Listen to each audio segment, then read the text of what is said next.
You ever look at an old photo and realize the kid in it didn't know a damn thing? There's this picture in my parents' hallway. Me, probably 6. Jake, maybe 4. I've got this stiff smile, like someone told me, "You're the big brother. Smile nice." Jake's got peanut butter on his face and both arms in the air like he just won a trophy. I used to hate that photo. Now, I think it was the most honest thing we ever captured. Growing up, I was the easy one. That's what my mom called me. "Thank God for you," she'd say after one of Jake's meltdowns. "You're so easy." And I'd just nod and absorb it. That's what I did. I absorbed things. Jake? Jake exploded. He cried loud, laughed louder, broke things, hugged too tight, ran when he was told to walk. He was chaos wrapped in a race car hoodie. And people loved it. At least, that's how it felt to me. It started small. Mom reading him bedtime stories for 20 minutes. Me? Quick kiss goodnight. Lights off. He got pancakes shaped like dinosaurs. I got toast. He lost his shoes. Everyone laughed. I lost mine, and Dad sighed like I'd failed him personally. I remember one time I drew a picture, a castle, dragons, little knights. Spent all afternoon on it. I showed it to Dad, and he nodded like, "Nice." Jake drew a scribble that looked like someone sneezed on the paper. Mom put it on the fridge like it was a Monet. That's when I started keeping score. Now don't get me wrong, we weren't some dysfunctional, screaming family. We were normal. Suburban. Dad worked. Mom worked. We had family dinners, school plays, birthday cakes. But there was this imbalance. Not on purpose, maybe, but real. It wasn't about who was loved more. It was about who was loved more openly. Jake got it in hugs and praise and attention. I got it in responsibility. I was the helper. The example. The one they didn't have to worry about. And let me tell you something about being the kid no one has to worry about. You start to wonder if anyone's really watching. There's this one memory I can't shake. I'm 10. Jake is 8. We're at my cousin's birthday party, and there's this big inflatable slide in the yard. Jake's at the top, scared stiff. Won't come down. Kids are yelling at him, calling him a baby. And my mom, instead of being mad, walks over and claps for him. "Come on, Jakey, you can do it." Like he's about to jump out of a plane. He finally slides down, and she cheers like he just scored a touchdown. Hugs him like he survived a war. I remember thinking, if that was me, they would have told me to stop holding up the line. That's the moment I started putting up walls. Not all at once. Just brick by brick. Quietly. I became good at being good. Homework done. Bed made. Chores without being asked. And when Jake screwed up, which, let's be real, he did a lot, I was the one who set the example. But no one ever said, "Thank you." No one ever noticed unless I failed.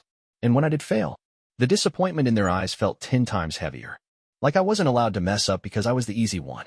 I didn't cry about it. I didn't whine. I just folded it up and stuck it in my pocket. Over time, those pockets got heavy. Now, none of this made me hate Jake. He was my brother. We built forts. We watched cartoons. We snuck Oreos before dinner and blamed the dog. We had fun. But somewhere in the background, I was always watching, always measuring. And that scoreboard, the one I kept in my head, started running my life. Jake gets away with everything. Jake's the funny one. Jake gets hugs. I get chores. Jake gets stories. I get silence. I never said it out loud. Never even let myself feel how deep it went. But it was there. Resentment doesn't always shout. Sometimes it just whispers for 20 years straight. And now? Now I'm 32, standing in my parents' hallway, looking at that damn photo again. The one where I'm smiling like it's my job, and Jake's got jelly on his cheek and joy in his eyes. And I wonder, did they know? Did they ever see how hard I was trying? Or was I just background noise to Jake's fireworks? There are certain numbers that stick with me more than others. Like 92, the grade I got on my 7th grade science project. Or 3, the number of detentions Jake got that same week. Guess which one got talked about at dinner? Not mine. Middle school is when it started to feel real. Before that, it was mostly little things, bedtime stories and fridge drawings. But now we had grades, awards, real consequences. And suddenly, I was playing a game I didn't remember signing up for. It was like this invisible point system existed in the house. But it was broken. Jake would forget his homework, and Mom would say, "He's just overwhelmed." I'd forget mine, and it was, "You're slipping." He'd get a B dash, and it was, "He tried." I'd get an A dash, and it was, "What happened to the A?" So I started tracking. Mentally. Every compliment. Every punishment. Every double standard. Not because I wanted to win, but because I needed to prove that I wasn't imagining it. I became surgical about it. Report cards? I'd leave them on the table, face up. Didn't even need to say anything. I just wanted it noticed. I wanted me to be noticed. Chores? Done early. No reminders. No skipped steps. I became so good at being good, it was like I was doing a magic trick. Look how responsible. Look how invisible. Jake, meanwhile, was busy being Jake. Loud, impulsive, messy, late. He lost his retainer twice in one semester. He borrowed Dad's car when he was 14 and nearly drove it into a mailbox. Somehow, grounded for a week, then back to normal like it never happened. I remember sitting in my room thinking, what's the point? Why keep trying if no one's even watching? That's when I started drifting. Not in a dramatic way. I didn't act out, didn't rebel. I just disconnected. Quietly. I started doing things only for myself. I stopped telling them about school. Stopped waiting for praise. I'd win a writing contest or make honor roll and just keep it to myself. And honestly, it felt kinda good. Like I'd finally given up trying to win a game where the rules didn't apply to me anyway.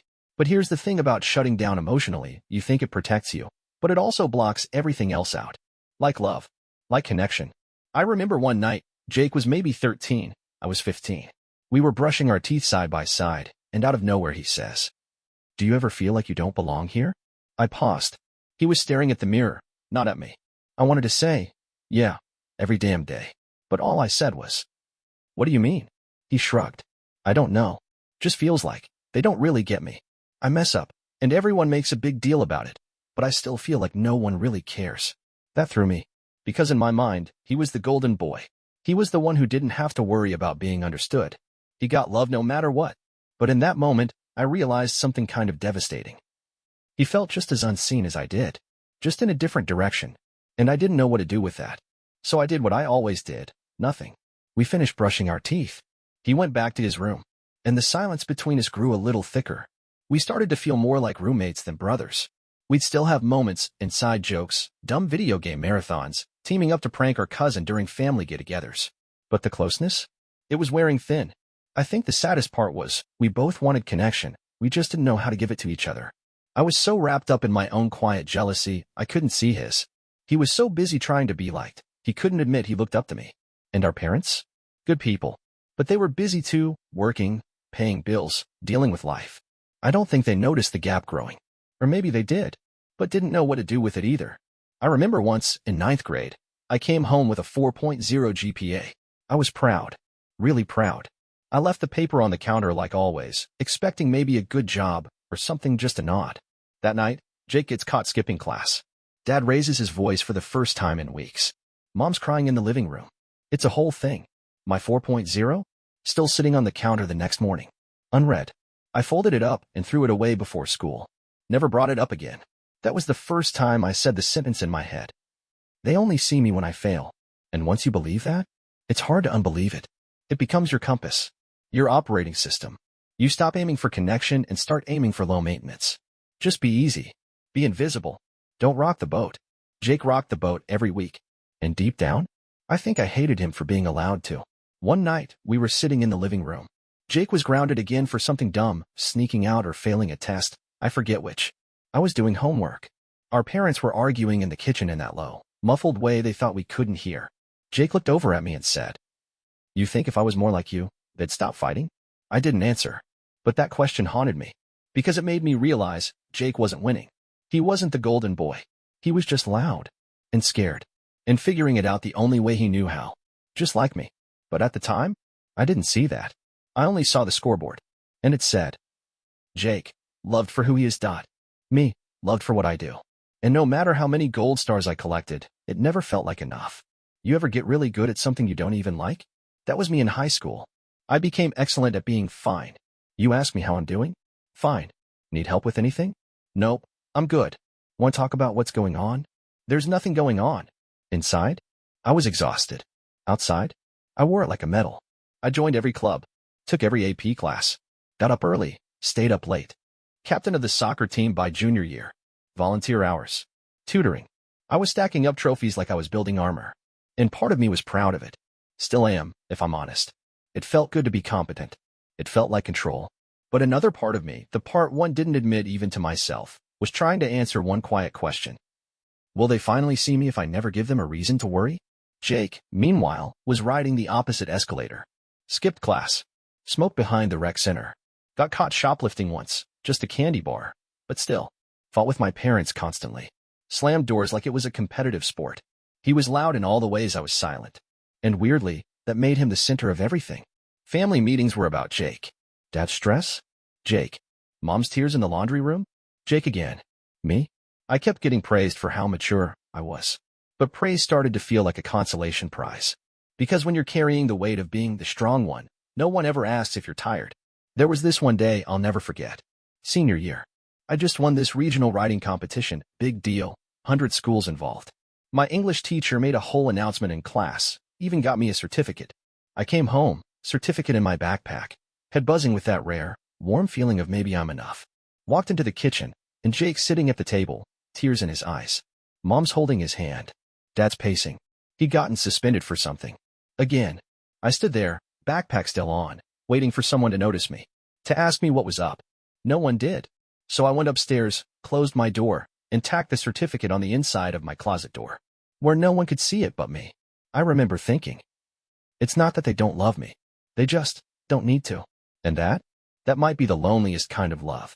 Jake and I barely spoke that year. When we did, it was surface level. You going out tonight? Yeah. Cool. Later. It wasn't hostility, it was something weirder. Like emotional radio static. Like we were both tuned to different stations, playing two completely different versions of the same song. And every once in a while, he'd drop a line that caught me off guard. Like one time, we were both in the kitchen late at night, scrounging cereal. He looked at me and said, "You ever wish you were the screw-up? Just to see what it feels like to be taken care of." I didn't know what to say, so I said nothing. Because the truth is, yeah, I did wish that.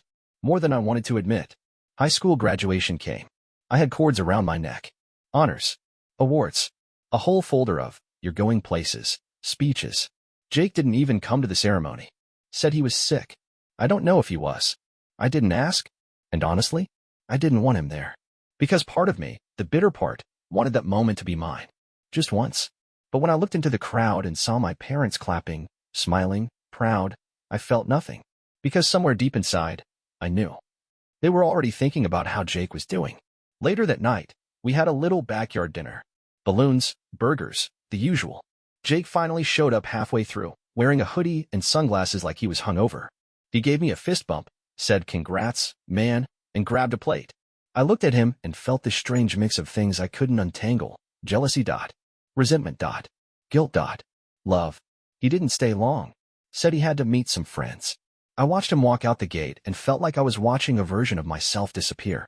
The version that maybe could have been closer to him if I hadn't spent so long competing in a game he never knew we were playing. Here's the thing they never tell you about being the strong one in a family. It gets you applause, sure. But it also isolates the hell out of you. Because you start to believe your worth is tied to your performance. Because the second you fall apart, you fear they'll finally stop clapping. I left for college that summer. Jake didn't say goodbye. Neither did I. And that silence? It felt earned.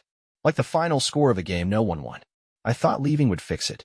That's the dumbest lie we tell ourselves, isn't it?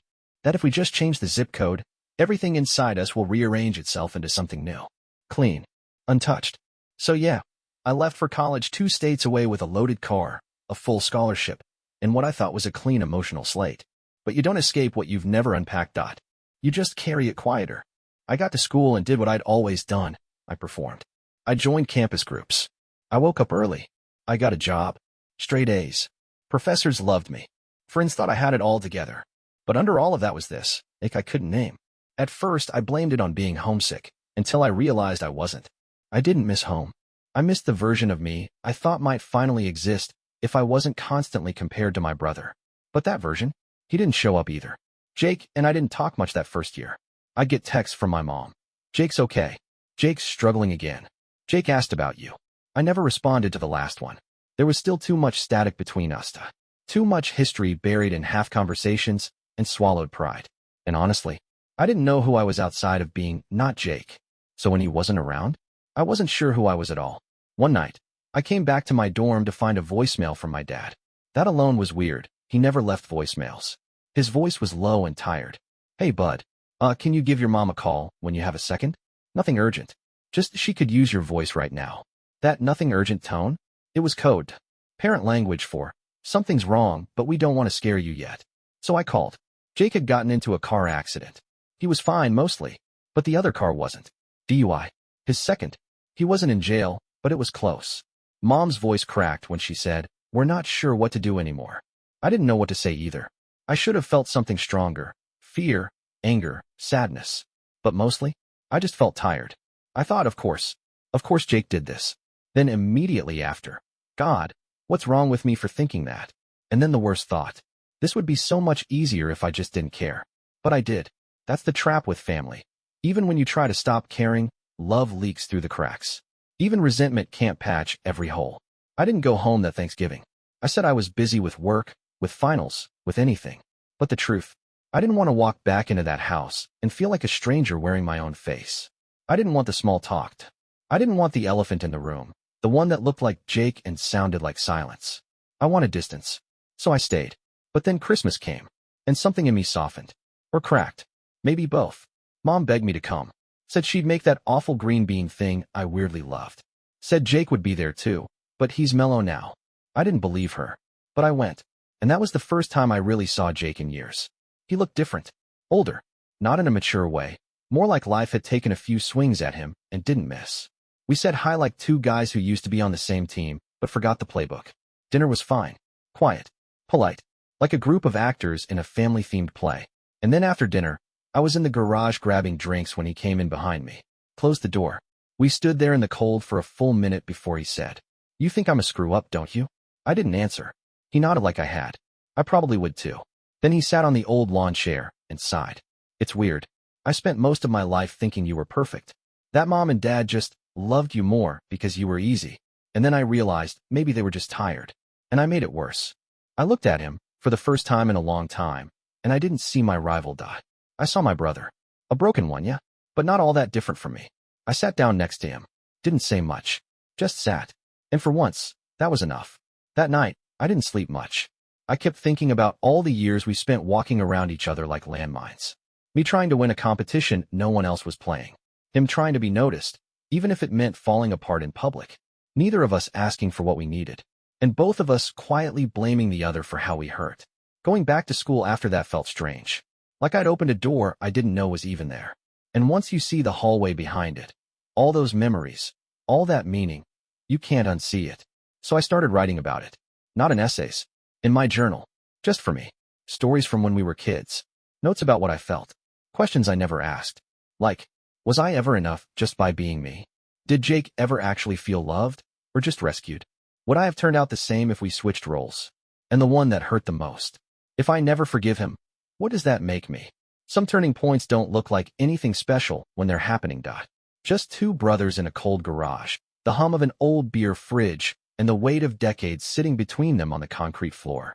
But something broke open that night. Not loudly, not all at once. Just a quiet crumbling of a wall that had stood too long. It wasn't planned. There wasn't some emotional lead-up or confrontation.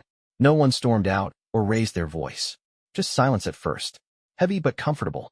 The kind that holds space rather than threatens to collapse it. The garage was a strange kind of confessional. A space between the warmth of the house and the darkness of the world outside. It felt safe enough to think clearly, maybe even feel honestly, if either of us was brave enough. And for once, we were. Memories started to come back to me. Old, sharp-edged things I had carried too long. Little injuries, the forgotten awards, the unnoticed effort, the constant pressure to perform. All of it had calcified into this hard, quiet resentment I thought I'd buried. But sitting next to Jake, I realized I hadn't buried it. I'd been feeding it. But what caught me off guard wasn't what I remembered. It was what I saw. Jake, usually deflecting or cracking a joke, wasn't hiding this time. He looked tired. Not just from the night or the cold, but tired in a deeper, soul-heavy way. It was written in the way he sat, the slump of his shoulders, the way he picked at the peeling label on a bottle without even drinking it. That was when it hit me. He hadn't won anything either. All these years I convinced myself he was getting some version of love I was denied. But what I was seeing now, it wasn't a golden boy. It was a guy who'd been quietly drowning, maybe for just as long as I had. I had spent so much time measuring the difference between us, tallying praise, comparing punishments, keeping a mental scoreboard like it meant something, that I never stopped to consider what it might have felt like to be him. And suddenly, I saw it. The pressure. The confusion. The guilt of messing up again and again, and the fear that maybe that's all he'd ever be known for. We were never opposites. We were reflections, just reacting differently to the same ache. I had tried to earn love by being invisible. He tried to feel loved by being impossible to ignore. Neither of us got what we needed. But that night in the garage, something shifted. Not because we solved anything, Not because we hugged it out or made some emotional promise to change, but because we saw each other, really, maybe for the first time in our lives. And sometimes, that's enough. The days after that night felt strange. Like walking through the same house with new eyes. Everything looked familiar, but none of it felt the same. The kitchen. The framed school photos on the wall. The shoe pile by the back door. The past, it seemed, had been holding out on me. I started to realize how many of my memories were wrapped in assumption. How many years I'd been looking at my childhood like a courtroom case, building arguments, stacking evidence, proving my own pain was valid. But now that the verdict was in, now that I finally allowed myself to look again, I started seeing things I'd missed. Mom, holding Jake just a little too tightly. Not because she loved him more, but because she maybe didn't know what else to do with his sadness. Dad, expecting more from me, not out of coldness, but because he believed I could carry it. I had spent so much time turning those things into injustice that I never saw the fear behind them. Jake didn't steal love away from me. He absorbed it differently, needed it differently. And maybe they were just giving us both what we needed, even if they didn't always get it right. Old memories replayed in my mind, but the sound was different now. The day I got an A and no one said anything, maybe they were just too busy worrying if Jake would make it through the week. The time he cried over a broken toy in the garage, maybe that wasn't about the toy at all. Maybe it was him asking for permission to just exist without being in trouble for it. Even the wild years, the mistakes, the self-destruction, it wasn't him living freely. It was him falling apart as publicly as possible, hoping someone would help. And I made being fine a full-time job. I built a life around silence. I carried the weight of being easy, invisible, reliable, until it stopped feeling like love and started feeling like punishment. But now, all of it felt softer, not easier, not erased. Just understood. Maybe understanding is the first real act of love we give after pain. I started writing again. Not for school. Not for achievement. Just to process. Stories. Fragments. Journal pages filled with what-ifs and maybe they didn't knows. And in one of them, I wrote something I couldn't stop rereading. He wasn't loved more. He just screamed louder for what I was too afraid to ask for. It didn't fix everything. But it opened something. A door back into my own story, when I thought had been closed for good. A few months passed after the garage. No dramatic reunions. No big conversations. Just life. I got busier. Work, new apartment, a relationship that was starting to mean something. My days filled up. I stopped checking in as much. And yet, Jake started showing up in small ways I never expected. One day, he sent me a photo of his new job. Construction. Nothing fancy, but real. He was wearing a vest, dirt on his face, a smirk like he wasn't sure if he was proud or just surprised he'd made it to a full week. I didn't even know he'd applied anywhere. A month later, I found out through Mom he'd been helping out at Dad's shop on weekends. Fixing things. Showing up early. Not skipping. No one made a big deal about it. But I noticed. And that was new, noticing him not because he was messing up, but because he wasn't. Spring came. I drove home one weekend. Jake was already there. Not hiding out in his room. Not vanishing before dinner. Actually there. In the kitchen, sleeves rolled, helping Mom slice vegetables, joking with Dad. He made fun of my haircut. I threw a dinner roll at him. It felt easy for the first time in a long time. Later that night, we both ended up outside, leaning against the car, watching the sky like we used to. We didn't talk about anything important. Just movies, gas prices, our cousin's terrible new tattoo. But the air between us had changed. No tension. No scoreboard. Just two guys breathing the same cold night air. I didn't realize how much I'd missed that. Weeks went by. He called me once when his car broke down, not Mom, not Dad, me. I helped him find a shop near his place, talked him through what to ask, stayed on the line longer than needed. It felt like nothing, but also huge. A few days later, he sent a text. Thanks, man. For, stuff. No emojis. No overthinking. Just that. And then came the moment that really hit me. It wasn't planned. It wasn't even big. He showed up to my birthday. Brought a six-pack and a card that just said, "You're still older, but less cool." He stuck around the whole night. Talked to my friends. Helped clean up. At the end, when everyone left, he was the last one in the doorway. He didn't say anything meaningful. He just looked at me, nodded once, and left. But that nod? That was everything. For the first time in our lives, we weren't trying to change each other. We weren't measuring. We weren't trying to win. We were just here. And sometimes, that's all you need. We didn't drift apart. We just drifted, differently. Jake moved out of state, again. I stayed put. I had a new apartment, a job with a title that sounded better than it felt, and a relationship that was just starting to turn into something real. He sent a text with his new address. No explanation. Just, here now. That was how things worked between us. No updates. Just checkpoints. I started seeing pieces of his life through social media, tagged photos at job sites, barbecues, the occasional blurry concert. He looked okay. Not thriving, not falling apart. Just living. One post stood out. Him holding a drill, grinning, standing in front of some half-built shed. It got 2 likes. One of them was mine. Meanwhile, I was settling in. Promotion. Bigger responsibilities. Bills on autopay. Some nights, I'd open the fridge, eat half a rotisserie chicken, and wonder when exactly I'd become the guy who owns stain remover and knows what deductible means. And yet, even with all that structure, I still thought about Jake. Especially on the quiet nights. Not in a dramatic way.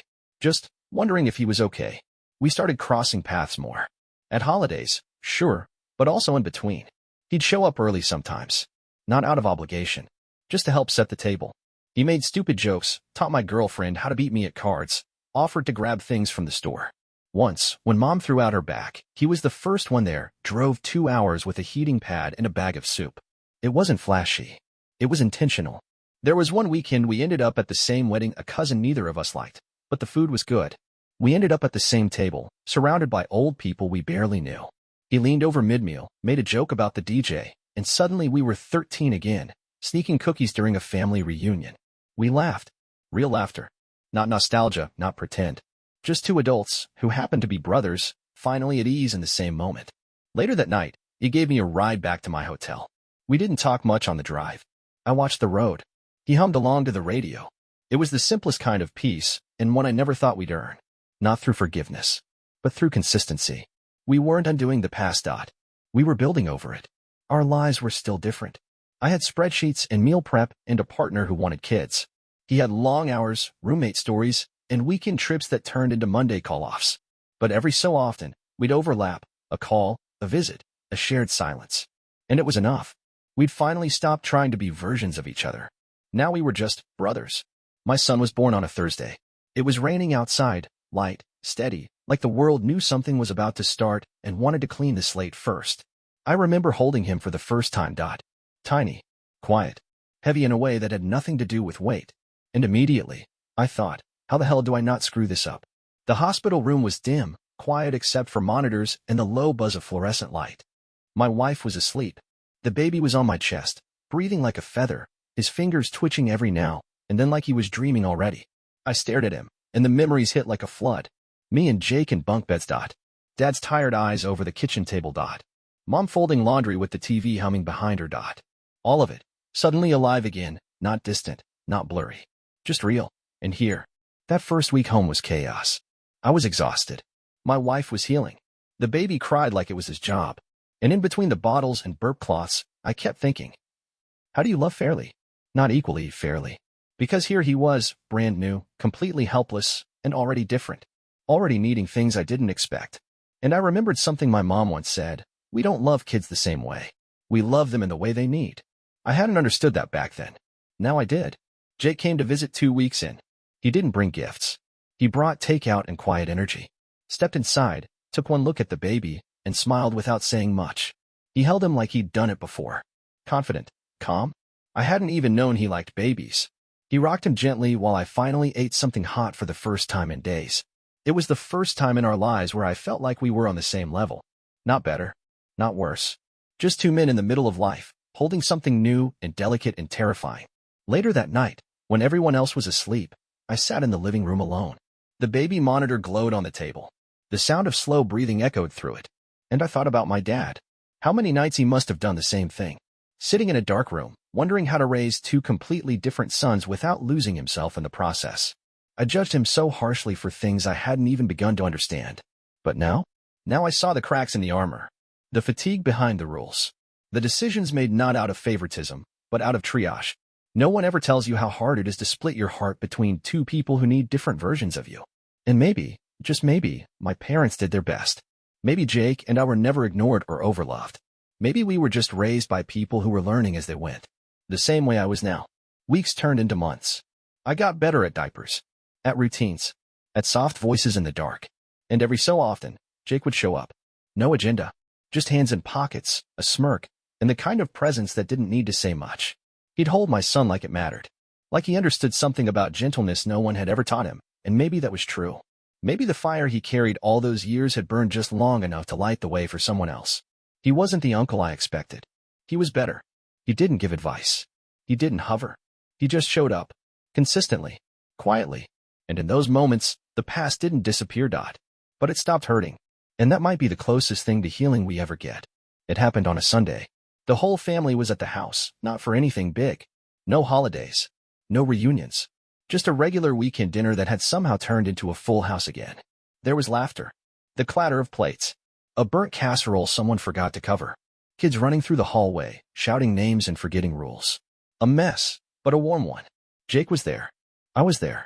Our parents sat at the end of the table, shoulders a little lower than I remembered. Time had softened them. Or maybe they had just stopped trying to hold everything together so tightly. We were clearing the table when it happened. My son, now 5, tugged at my sleeve and asked, "Who's your favorite person?" I laughed. Told him he was fishing for a compliment. He grinned and ran off. But the question stuck in the air. Jake was stacking plates. He didn't hear it. Or maybe he did. He was quieter than usual that night. Not sad, just thoughtful. Present in that new way he'd become. No longer trying to steal the spotlight or shrink into the corner. Just there. It hit me, right then, as I watched him laugh with my kid. A full laugh. One that reached the eyes. That the version of him I used to resent didn't exist anymore. Maybe he never had. After dinner, everyone drifted. The kids ran outside. My parents disappeared into the living room. And Jake and I found ourselves standing by the sink, drying dishes like we were back in high school, only this time, the silence between us wasn't loaded. It was easy. I handed him a plate. He took it, dried it, and set it on the rack. Rhythmic. Unspoken. Like we'd done this forever. And in that moment, I realized something that cracked me open in the quietest way. I had stopped needing to be the good one. And he had stopped fearing he was the bad one. We were just us. Two men who had been boys in the same house, living in the same story, on different pages. We stepped outside after everything was clean. The sky was that perfect kind of blue-black. Summer air humming with bugs and faraway voices. He lit a cigarette, the occasional kind now, not the habitual kind. I didn't comment. He didn't offer. We stood there in silence for a while. And I thought back to every moment I thought he was the favorite. Every hug he got. Every mess he made. Every time I felt like I had to earn what came to him freely. But now, standing next to him, watching the curl of smoke drift upward, I saw it differently. He hadn't been the favorite. He had just been louder about needing love. And I had been too proud to ask for it. That's the thing they never tell you about being a kid. You think your parents' love is a limited resource. You think your siblings' success is your failure. Their attention is your invisibility. Their mistakes are your burden to balance. But none of that is true. It just feels true. Especially when no one talks about it. Especially when you build entire identities out of silence. Later that night, as we got ready to head home, Jake bent down and tied my son's shoe. I watched him do it. Quick, casual, like it meant nothing. But something about it, the ease, the instinct, the care, hit me in the chest. I thought, this is what love looks like when it finally stops trying to prove itself. It's not loud. It's not dramatic. It's just there. In the hands. In the rhythm. In the choice to show up. As we pulled away in the car, I looked back at the house. The porch light was still on. Jake stood in the doorway, waving my son goodbye. For the first time, there was no ache in my chest. No weight in my throat. No scoreboard in my mind. Just space. For both of us. To be who we are. To finally be brothers. There was never a favorite. Just two boys growing up in the same storm, each thinking the other one had the umbrella. But now? Now we stand in the rain together. And it feels like home.